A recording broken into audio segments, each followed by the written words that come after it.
Is that why? All the way up there, it's like an event space. Gotcha. Okay. That makes sense. I wonder how many of these buildings are like that. Now I'm like wanting to like creep on them. I'm like, no, that doesn't look like one. No. That building looks old. The one right in front of the Great Wheel.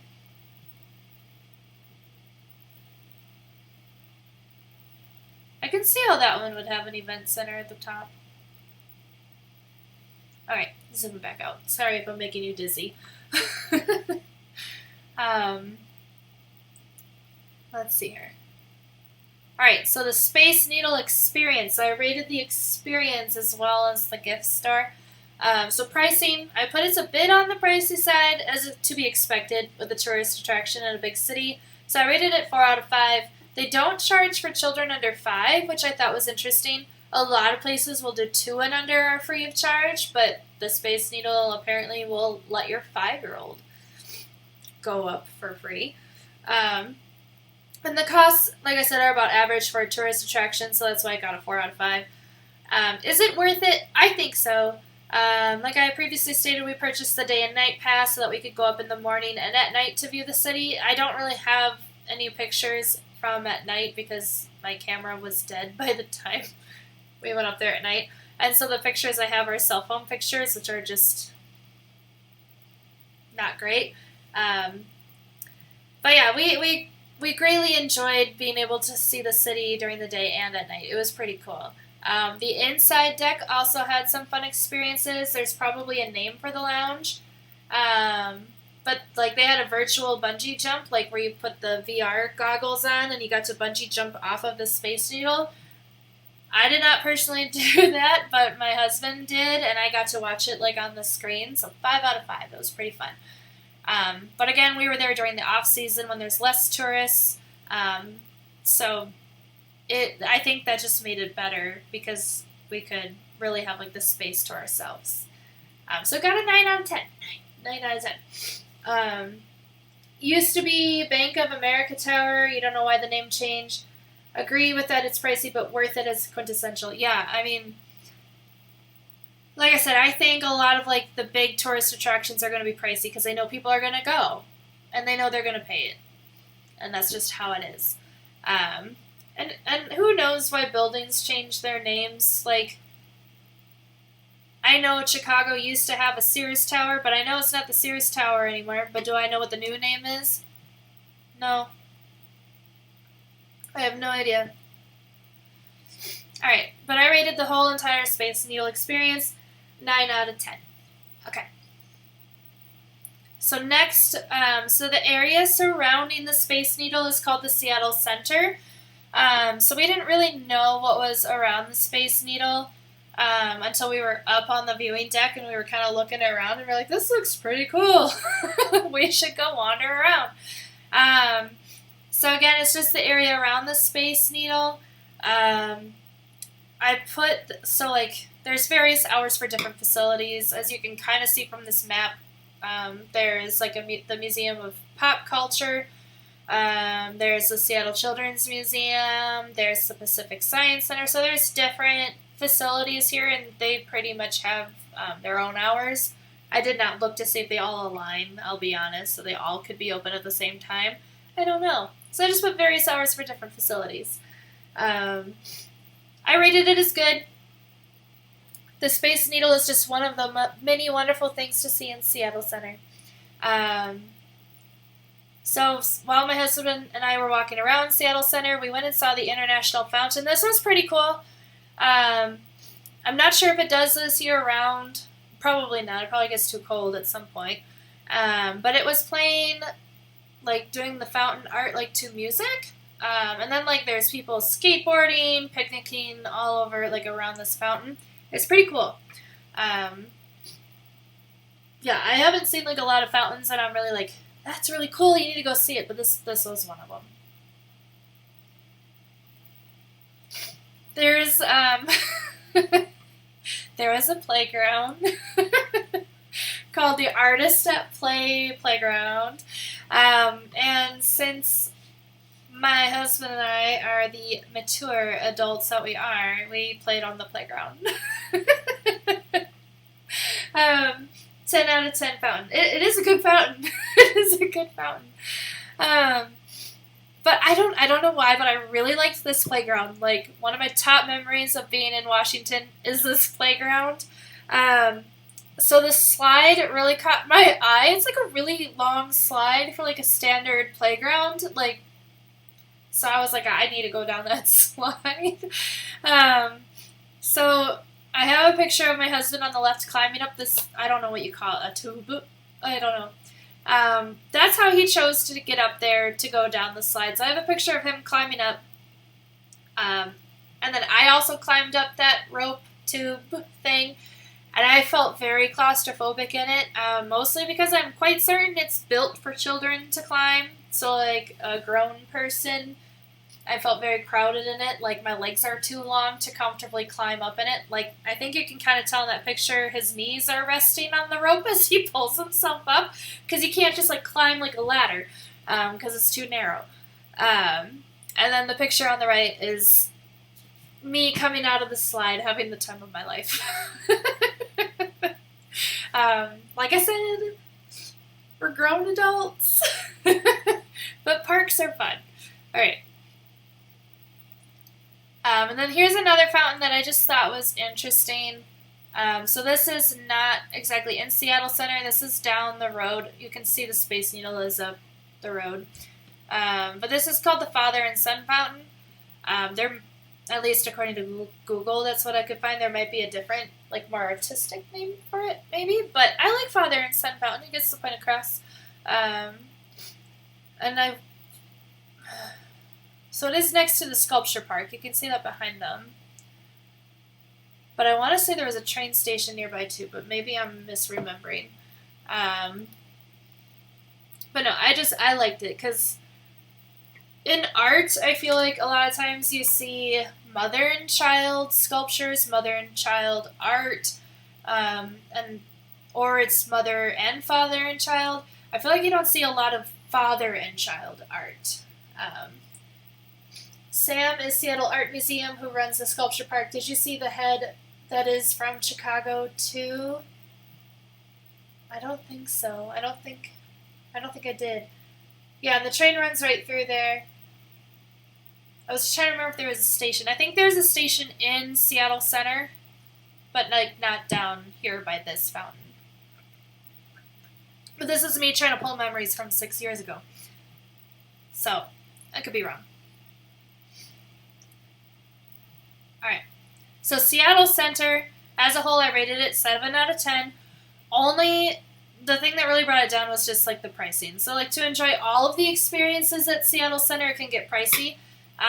From what I could find, none of the museums or indoor exhibits were free. I'm sure they have, like, I would think they have free days. Like Denver Zoo, for example, has like a free day like a couple times a year. But for the most part, you have to buy tickets to go into all of these museums, etc. Of course, like the outdoor exhibits, like the statues, fountains, playgrounds are free of charge.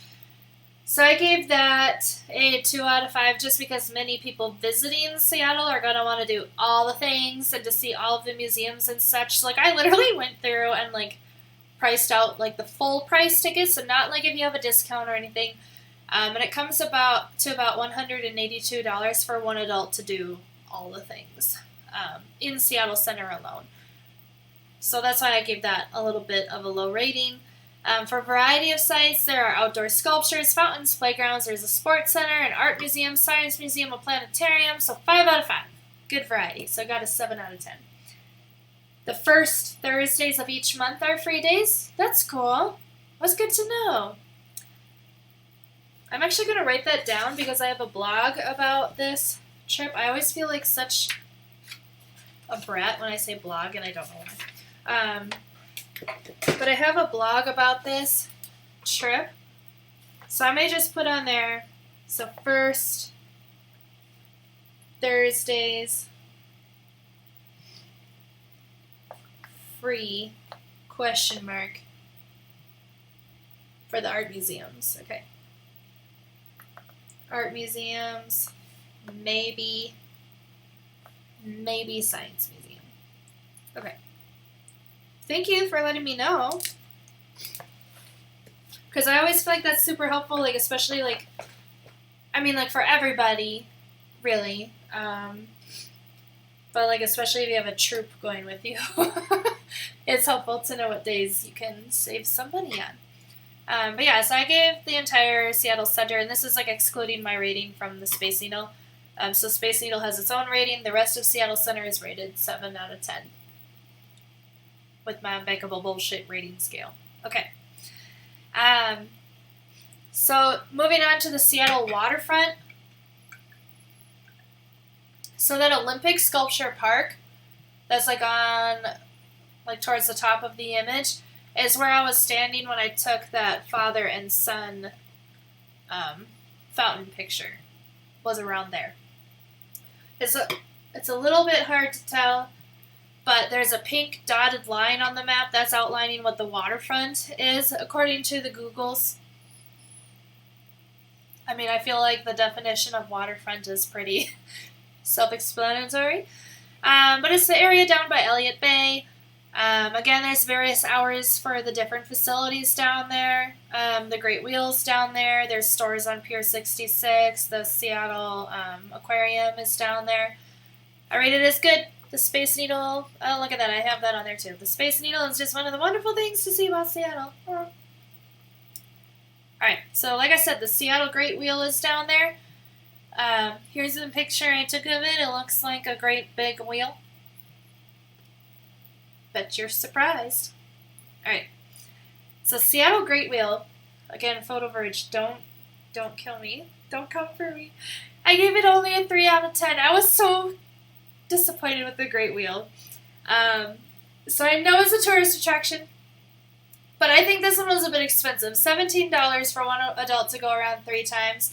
And nothing else was provided. Like, there wasn't music playing in, like, our little gondola thing.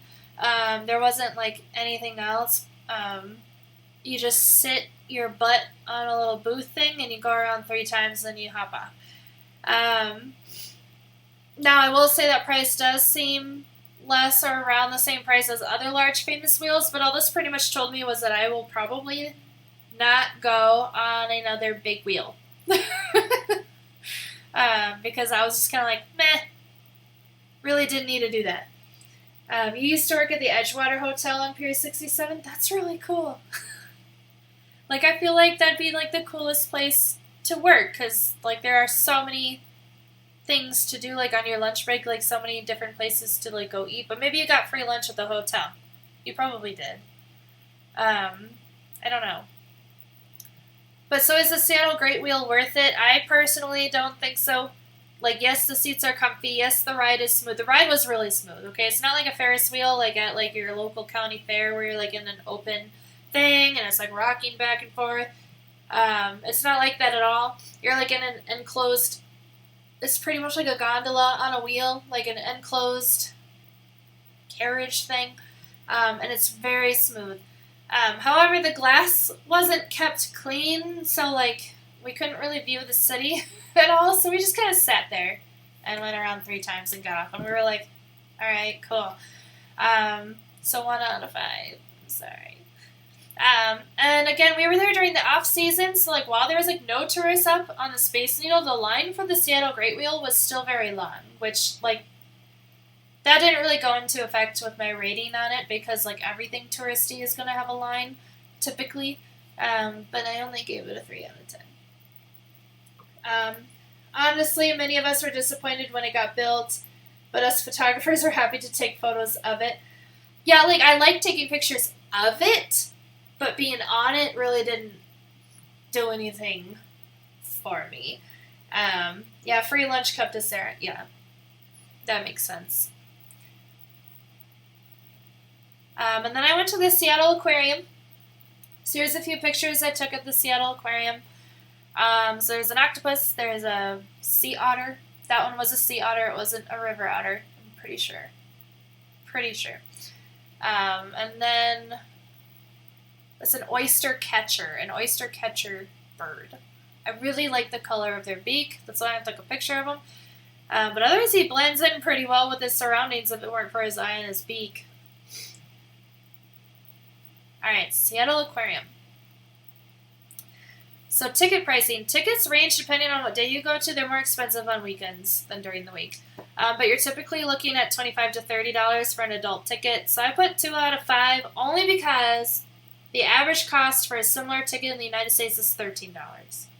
That's the only reason I got 2 out of 5. Yeah. So animal sourcing. Many of their fish and invertebrates come from scuba diving. This is straight from the Seattle Aquarium's website. So many of their fish and invertebrates come from the scuba diving program that they have, and the fish and invertebrates are returned to the ocean. So I thought that was very interesting. Yeah, heart sea otters. I love otters so much. But I thought that was a really cool program to have, that they basically go out scuba diving. They bring in animals to make sure, that they're healthy. I'm pretty sure some of them, if not all of them, get tagged to track their eating habits and migration habits, etc. But so all the fish and invertebrates that you see at the Seattle Aquarium, well, maybe not all, but most of them, eventually get returned to the ocean. So I thought that was really cool. So that octopus that I saw in 2017, he's probably not there anymore. He was probably returned to the ocean, and they found another octopus, and he may be on display there now. I'm not sure what they have right now. The otters are the stars, for sure. But the aquarium is helping recover the populations of Pinto abalone and endangered sharks and rays. I feel like abalone is right. Abalone. And endangered sharks and rays. So I gave them a 5 out of 5 for that. For returning animals to their wild habitat and only bringing them in for educational and health checkup purposes, plus their efforts at recovering some endangered species and other populations. Animal variety, honestly a very healthy variety of fish, aquatic mammals, invertebrates, and more, so I gave it a 5 out of 5 there. Animal habitats. For temporary habitats, the animals don't have a ton of space in many of the indoor exhibits, but the outdoor exhibits are quite large. I almost docked points on this one, but I didn't, only because they're temporary habitats. If you've been to the Seattle Aquarium, then you know where the octopus is. To me, that felt like a very small exhibit for an octopus. That's how I felt. I felt like they were crowded in there. But if it's temporary, if they're only there for a short amount of time and then they're re-released into the ocean, that makes me feel better about it. But if they permanently lived there, no. Oh yes, the sea baloney. See, that's what I'm saying. I'm abalone. I don't know. But yeah, so I gave it an overall rating of 16 out of 20. But so walking away from the waterfront, so we went to Pike Place Public Market, which I feel like if you're going to do 2 things in Seattle, you're probably going to go see the Space Needle and go to Pike Place Public Market. Those are probably the 2 big things you're going to do. And both are worth the hype. They definitely are. Excuse me. So the funny thing is, and I'll show this in a picture on the next slide, but Pike Place Market, so my husband and I felt like dumbasses. So we found a sign that said Pike Place, and we're like, cool, this must be it, but we don't see a market. So we're like, well, maybe the market is just this thing, or they say it's a thing, but it's not really a thing. We were very confused, because we're special. Let me hear. So this is the sign that I'm talking about. So this is my husband in front of the Pike Place Market sign. And this is down the street from where Pike Place actually is. So this is probably a starting marker? Question mark? Because the market is definitely down the street from what we could tell. Because we're standing here and we're I don't know, dude. Because we were looking for specifically the seafood.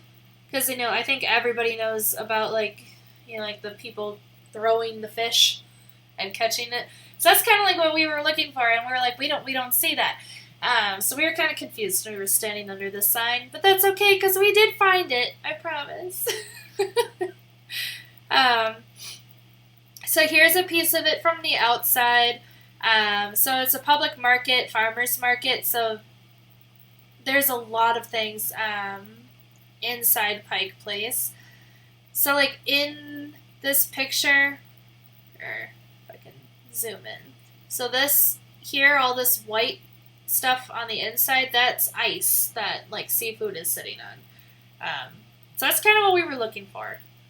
I mean, we weren't buying seafood, but for, like we just had to check that off the list, kind of thing. So this is a view of the market from the outside, or a part of the market from the outside, I should say, because it's huge. I was surprised at how big it was. And then here are more pictures of it. So that same corner from this picture with the farmer's market neon sign, that's also in this picture on the left. So now you can see Public Market Center with the neon clock. I took this from inside a Starbucks. It wasn't the original Starbucks, it was just a Starbucks. But we stopped to like sit down and drink our coffee. So I just took this picture from inside through the window. And then the picture on the right is of Pike Place, like inside one of the avenues of shops. And I just thought it was like one of the coolest things I've ever seen. Like all of the neon signs, all of the different booths, like they had so many different things that you could shop for. Like not only just seafood, like they had fruits, veggies, like farmers market, like think farmers market. There was a photographer there selling their prints. There was a t-shirt stand selling screen printed tees. And by the way, the photographer was from Seattle.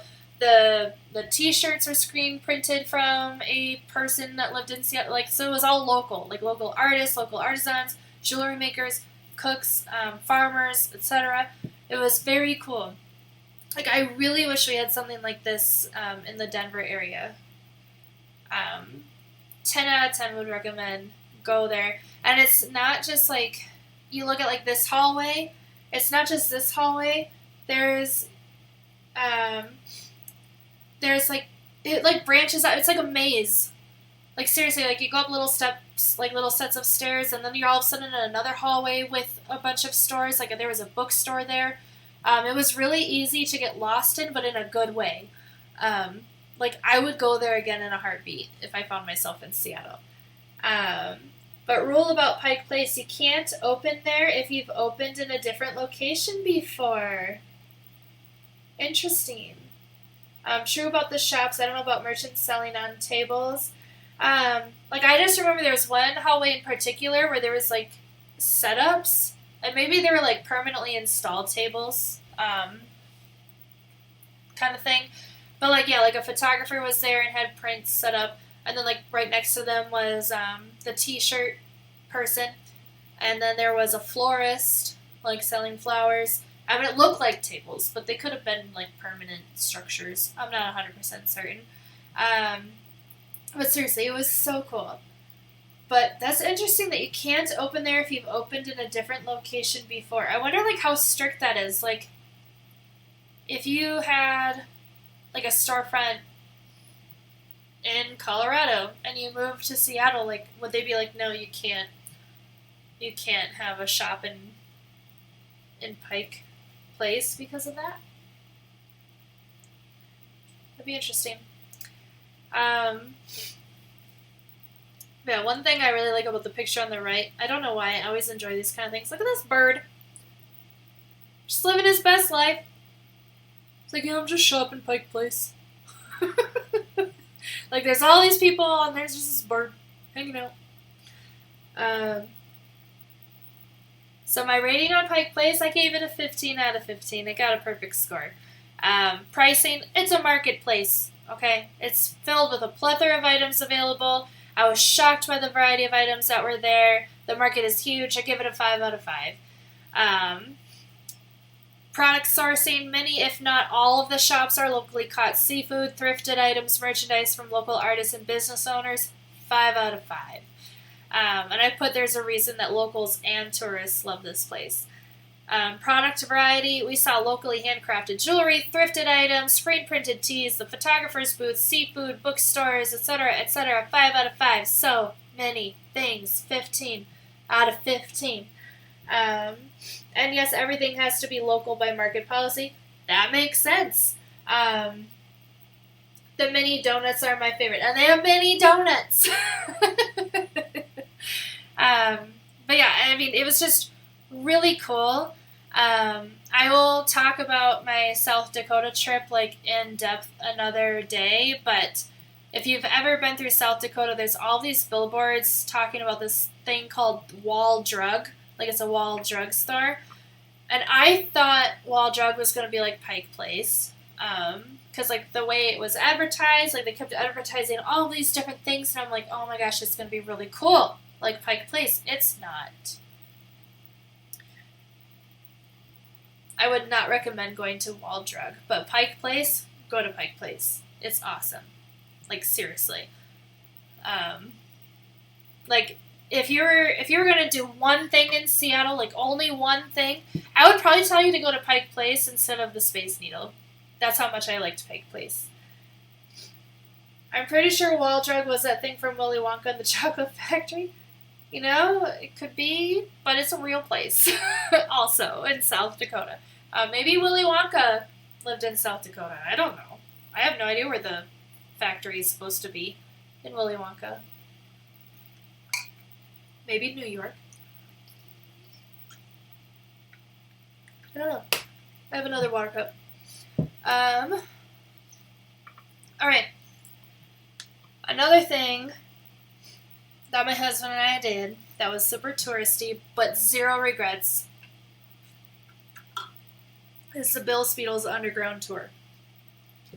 Also, it's kind of funny how I've always said these words in my head, and now that I'm saying them on stream, I'm like, it could be Spidle. But I've always said Bill Speedle, so that's what I'm going to keep saying. Unless you correct me in chat, maybe it is supposed to be Spidle. But I'm going to say Speedle. So the Underground Tour, so I have on the map here where it starts. Like, that's where you go to begin the tour. You get to tour some underground and basement areas of old businesses in Seattle. I mean, it's so much more than that. I mean, that's a very, very generic description. Why are you saying, oh no? You're making me afraid. Am I frozen or something? I don't think I'm frozen. I look like I'm moving on, like when I'm looking at Greenwitch's stream. Would also recommend because I want to go on the tour. Had to refresh my video. Sorry, no problem on fire. I was like, oh no, what? You want to go on the Bill Speedle Sputtle tour? It's really cool. Like, I learned so much about Seattle from this tour. Where's my little arrow? There it is. So, here, let me back up. So if you don't know, there was a great fire in Seattle in, I want to say, the 1800s. I'm going to my blog post to verify. I want to say it was the 1800s. But there was a great fire that basically took out all of Seattle. Like pretty much all that was there was a business district at the time. It took place in 1889. There we go. 1889. You did it as part of Washington State history in 3rd grade, and they gave a kid-friendly version of the tour. I mean, I guess I'm curious what kid-friendly is. Did they just not talk about, like, the seamstresses? But yeah, so if you don't know, Seattle had a great fire in 1889. It pretty much took out all of the business district. And then as they were rebuilding, they pretty much just built on top of old Seattle. So like now all of the historical buildings, like the basement levels used to be like the main floor levels, but now they're underground, so they're the basement levels. there's still like some old original sidewalks under the new sidewalks. But what's funny to me, at least, it's probably not like funny, but what's funny to me is that at one point when they were rebuilding, they built the roads first before the sidewalks. So like the roads were elevated above the sidewalks, and you had to like climb up little ladders to like cross the street, and then you'd go to like the other side. And a few men passed away from falling off of the road, but no women died. I don't know why that fact stuck with me. I just think it's funny.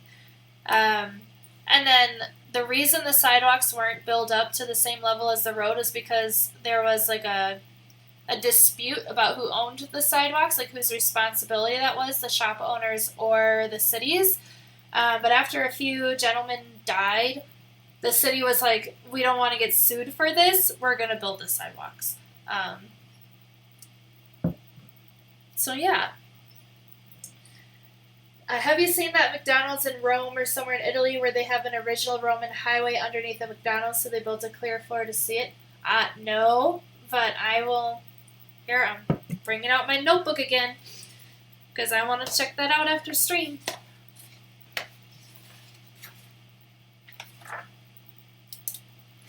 Alright. So, original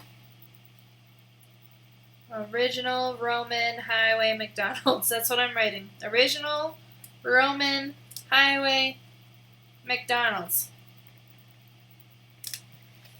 Got it. Yeah, I will definitely Google it because that sounds really cool. But yeah, so there was a point in time where after the Great Seattle Fire that the city started to build up the streets higher, and the sidewalks are down lower, so like it's just interesting to me.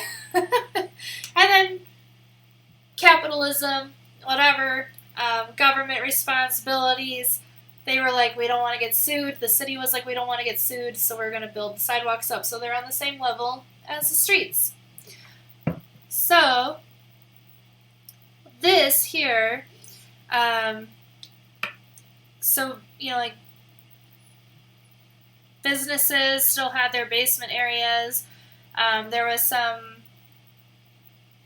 illegal activities going on underground, and they needed light to be able to see under there. So part of the sidewalks that, if you're walking through Seattle, like at least in like this old town area, like the historic district, you'll see like these glass panels in the sidewalks. And those were there from back when they were rebuilding up the sidewalks and they wanted to have natural light in that area below ground. They built these glass panels, but they're glass with magnesium, so they started to fill with purple, which kind of defeated the purpose of having natural light. But some of it still comes through, as you can see by this picture. Why they put magnesium in the glass, I don't know. I was just told that's what causes it to be purple. Alright, and then this is an old storefront that was underground, so like you can see the window frames are still there. So I thought that was pretty cool to see, like actual old window frames underground. Because like I'm like a huge skeptic. I won't lie. I'm like, well, how much is this tour, like lying to me, like, to get me to pay money? Like, is it all just elaborate, like elaborated stories? Is it true? Is it, like whatever? So seeing these window frames, I was like, all right, it's probably true. And then I did more research afterwards, and I'm like, okay, this is actually that really was educational. But here. So the underground tour, the tickets are $22 per adult, and you get a lot. You get so much for that $22. So I gave that a 5 out of 5 because you get so much information about Seattle's history, about like basically how the city came to be. Because before the Great Fire, sorry, I'm just looking at something over here. I'm trying to find my blog post on it. But before the Great Fire, like Seattle was a smaller metro area. Um, but after the Great Fire, like the world heard about the fire. The world, I mean, like mostly the United States. So many people came to help rebuild Seattle that the population greatly increased after the fire. So, like, it probably, maybe, might not be the large metropolis it is today if it weren't for that Great Fire. And I think that's really cool to know that it was because humans came together to rebuild. Um, but to talk about the Great Seattle Fire, that's why I was pulling up my blog post just to make sure I get the facts from the tour correct. So it started because a young apprentice in a cabinet maker, a carpenter store, wasn't paying attention to his work. And basically he was making like a glue, and the glue overfilled and it caught on fire, and then there was a paint store above the carpenter store, and then the paint caught on fire, and basically all the buildings were made of wood at that time, and it just kind of went poof and spread around the Seattle business district. The part about this tour that I really remember, though, is the story of them trying to put out the fire. So Seattle actually had like a well-trained volunteer fire department. However, they didn't know like the physics or whatever behind the new water pump system that they had. So they had fire hydrants throughout the city. However, when the fire began, too many firemen were hooked up to all of the fire hydrants, so they lost water pressure. So the fire was able to spread because too many of them were hooked up to fire hydrants and lost water pressure to put out the fire. So then the fire department was like, well, we have Elliott Bay, let's go down there and we can get water from there. Because they're thinking something's wrong with the fire hydrant system, because they don't realize, hey, dumbasses, like the water pressure is low because too many of us are hooked up. They're thinking like it's not working.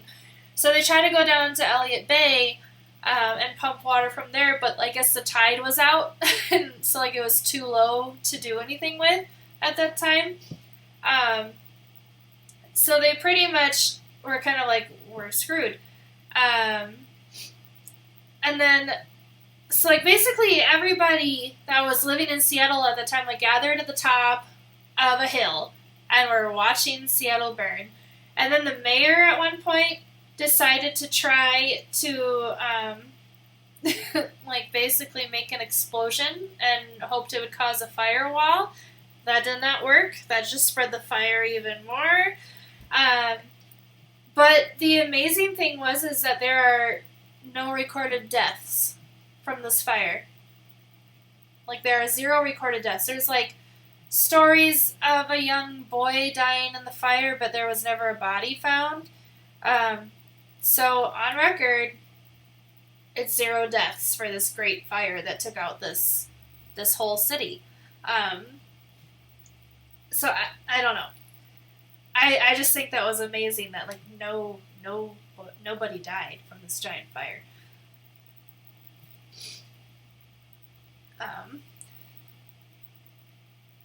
Yeah. And then you also learn about toilets and how they're called crappers on this tour, which I think is just like a gimmick.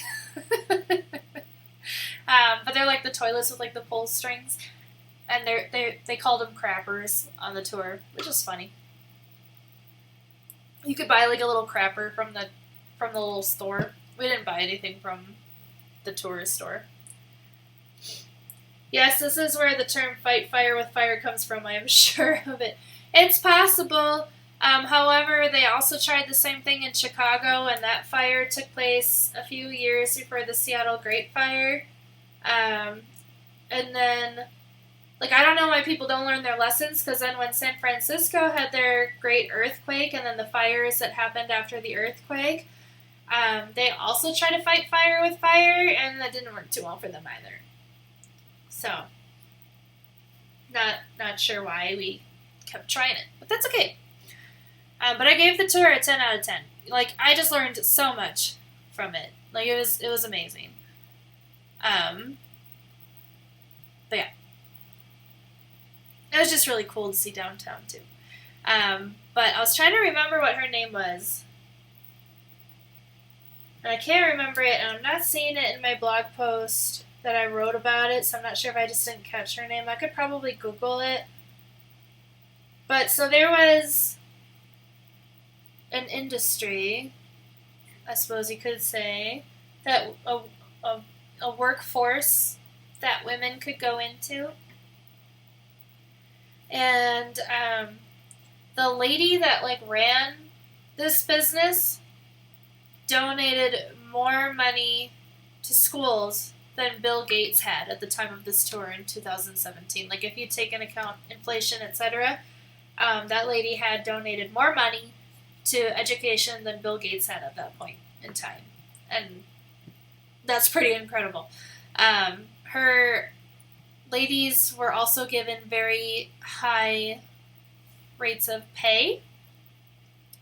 And like she had like a deal with the city that they would pretty much protect her women, where the women had to pay like the police officers, etc., like $10 or whatever, which was a lot of money at the time, but apparently it was just like a drop in the bucket for her girls because of their going rates. Officially, they were seamstresses. But yeah, seamstresses. But I don't remember what her name was, and it's driving me bonkers. So if you know it, put it in chat and save my brain. Because seriously, like... Oh, and her funds, by the way, helps rebuild the city from her business of being a seamstress. I don't remember it. But, like, do you know, like, generally what I'm speaking about? Oh, I feel like it was Madam something. Let's see if my laptop is listening to me. And if this is her. Where were you located? No, you were in New York. That's not the right Madam. Madam. Madam Lou? Is it Madam Lou? No, that is a bar. I don't know.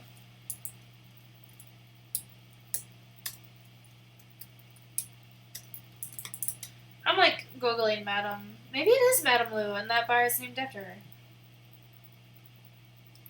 Yeah, her name was Lou Graham. She was actually born Dorothy Georgine Emile Oben. But she was a German-born woman, and she became famous for her brothel in Seattle, her seamstresses. So Lou Graham is her name. Madame Lou is a concert venue. It might be named after her. Yeah, so it looks like it is. Or at least, like, I would think it is, just based on the fact that A, it's a concert venue in Seattle, and B, Lou Graham is her name. So I would think those are correlated. Let's see here. So like I said, I gave that to her 10 out of 10. A store that we went to, so like I know like Pike Place is a market, but this was like a specific like store that we went to. So my husband and I play a lot of board games. We own over 200 board games, including expansions, and by board games I mean tabletop games. So that could be card games, board games. I don't know what other kind there are. But we own over 200 tabletop games overall. Max! I'm guessing you like it too then? Seriously. Gave it a 5 out of 5. Excellent. It's a very cool board game store with like a little cafe restaurant. So from what I remember is like you walk in and like the main room is like where like the board games you can buy are. And there's like the main area and then there's like an area behind that. It's all board games.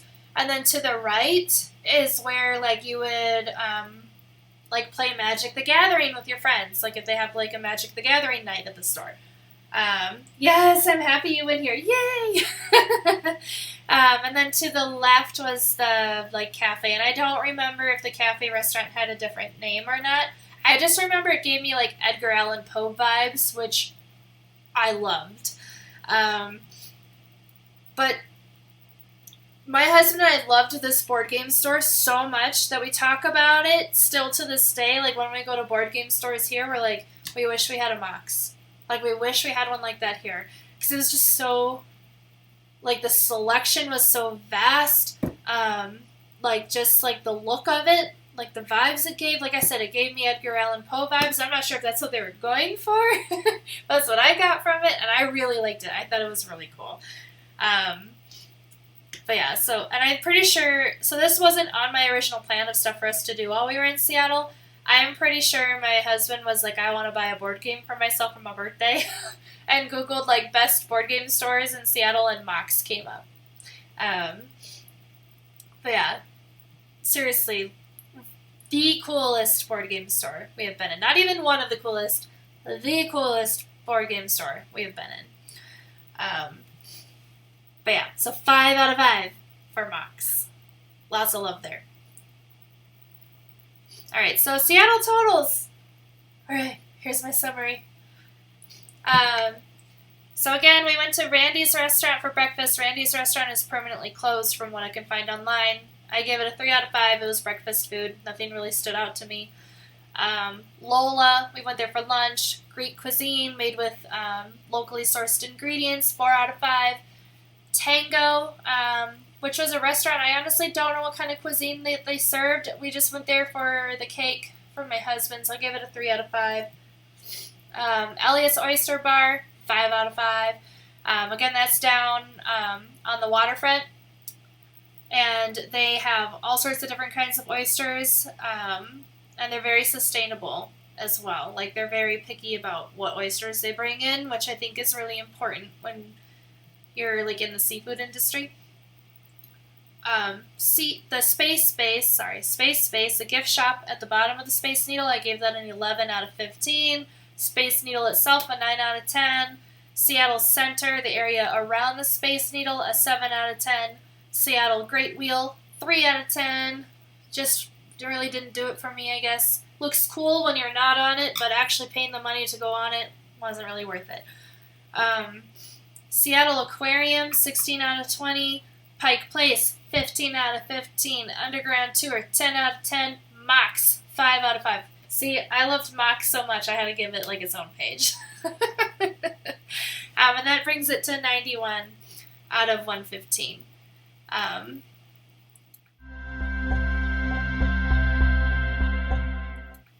So I have on here, and again, this will be uploaded to YouTube after this if you would like to reference it. But I wrote a few blog posts about our trip to Washington.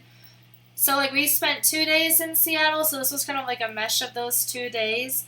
We also saw like a lot of other things. We went down into Oregon. We went all over Washington. So these 2 links are specific to Seattle. And then I have a few products from pictures I took in Seattle.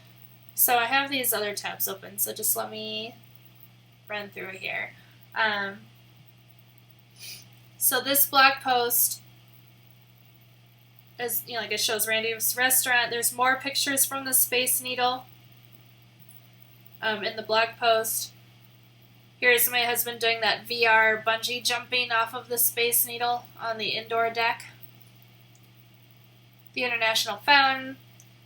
We did not go into the Museum of Modern Pop Culture, but I liked the building, so we took pictures outside of it.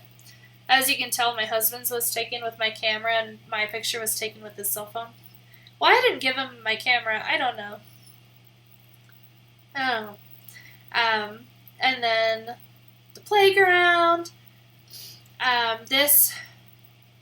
Here's a crane catching a fish. Like, literally, we had just gotten out of a little coffee shop down on the waterfront. And, like, we're walking along the water, and I heard this little splash. Look down. bird had a fish in its mouth. I'm like, all right. Because he could drop it. That's why you don't give him the camera. But, I mean,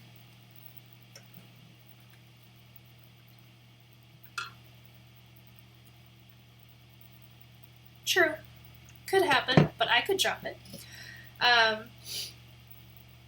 And sorry again if when I set that down it's loud, because I'm sure that's like right in front of where my mic is, so I'm going to move it. And then Pike Place. Here's Jeremy enjoying the cake. So here's like a few pictures of Seattle at night from the Space Needle. I just didn't want to like include them in full size because they're not that great of pictures. But here, now you can see what it looks like at night. You can see how brightly that great wheel glows over there. Look at that. Wow, Jen, look at that. Okay.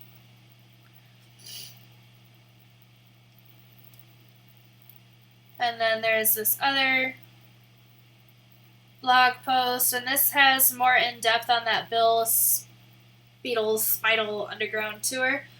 Fun hanging out with you. I will have to log off soon, but great photos. Following you on Instagram too. Awesome. Thank you so much, Virg. I'll make sure to follow you back when I'm done streaming on Instagram. Thank you so much. But yeah, so this underground tour, there's more pictures on here than what I shared in the presentation today. Like that old, I think it said Sam's sign. There's that glass. This is a lock on an old bank vault that's underground. This is like where I wonder if like the tour embellishes stuff. They said like a guy got shot and was killed in front of this vault. Could have happened. I don't know. Like it could have happened. I legitimately don't know. But that's a picture of the old vault door. There's the storefronts. There's my husband in one of the doorways underground. This picture here. So there used to be like little, like instead of booths, like you had like these little rooms you would set up your shops in, and then you could set up a booth outside of it. So this is one of those little rooms. Supposedly, again, this is one of those where I question if the tour embellishes some things. Supposedly, this bulk here in the dark is an old Tesla elevator motor. And by Tesla, I mean Tesla, like the dude Tesla, not like the car. And then there's the Great Wheel. Here's me on the Great Wheel. Here's my husband and I on the Great Wheel. Otters at the aquarium. You saw those animals. But yeah, so I have 2 blog posts outlining those days in more detail if you'd like to go read them. That picture of the bird catching the fish is available on a canvas print on my online store. Just gonna put that into chat here, maybe, if it'll work.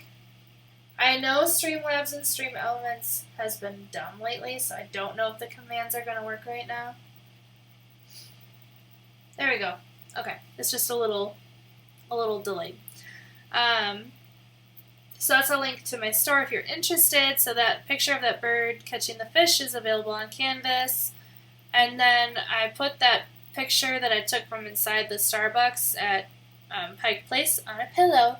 So if you'd like that pillow, you can buy it from my store. Pip, pip.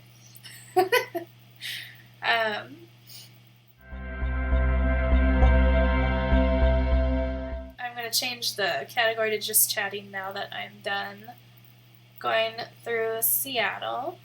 But PhotoVerge, if you're still there, I'm curious, did you find me because I put Seattle as a tag or in the title? I tried to put it as a tag. Okay, it is a tag. It's weird. Sometimes when I look at my screen and the tags, it only shows English, and then other times it shows all of them. And I'm not sure why. So I'm curious, though, if you found it through the tags. If you're still there. If not, that's totally fine. You did say you had to go. Just chatting. Done.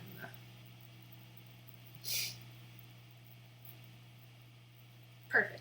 It's a tag. I also saw you in the web. I follow a lot of those creators. Oh! Awesome! Yeah, I was just invited to the web on Tuesday. low bass guy or bass guy. I'm not sure if it's bass or bass. I kept saying bass because low bass is like a thing in my head. Um, he actually rated me on Tuesday and invited me to be part of the community. So it's nice to see you in here. But you do have to go now? Okay, no problem at all. Thank you so much for stopping by. I appreciate it. I hope you have a wonderful rest of your evening since it's 5 o'clock there. I'm pretty sure. I have that right.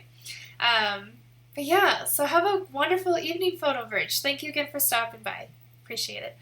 But yeah, that's pretty much all I had planned for today was to go through all of that Seattle stuff. So this is kind of what I plan Thursdays to look like moving forward. So Tuesdays, I'll have like a photo education session, and then we'll kind of do some e-commerce stuff as well, whether that's creating a product, which is what we've been doing, or something else. And then Thursdays will be like a travel, kind of like a vlog, I guess, like where I walk through like what I liked about places I've been to. So today's focus was Seattle. By the way, my husband chose Seattle as the location to talk about today, so I guess I'm just going to keep asking him until I can make polls what location I should talk about next. Eventually, I will be making polls, and you guys will be able to pick like the next week's topics and stuff. But I'm not that cool yet. I don't have that power. But yeah, so Thursdays we'll be doing like talking about travel locations, and I'll be sharing pictures I took of that location. And then Fridays, so tomorrow, I will be streaming like mid-morning-ish. And that's just a co-working stream. I find it helpful. I watch some co-working streams while I work from home, and I find it helpful. So I kind of just wanted to do that because I can, because I work from home. So we're going to be doing a co-working stream tomorrow.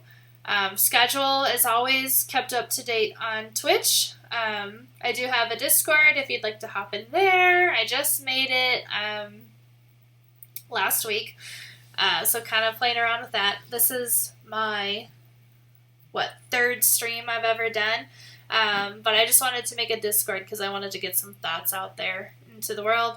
So if you're interested in joining the Discord, I'll put the link in the chat. So when Stream Elements decides to work here in a minute, that should pop up. But yeah, so if you want to join it, cool. If not, I totally get it, because like everybody on Earth out there has a Discord, and like you end up joining a million Discords, and then it's not fun. Discord gang, you just fit.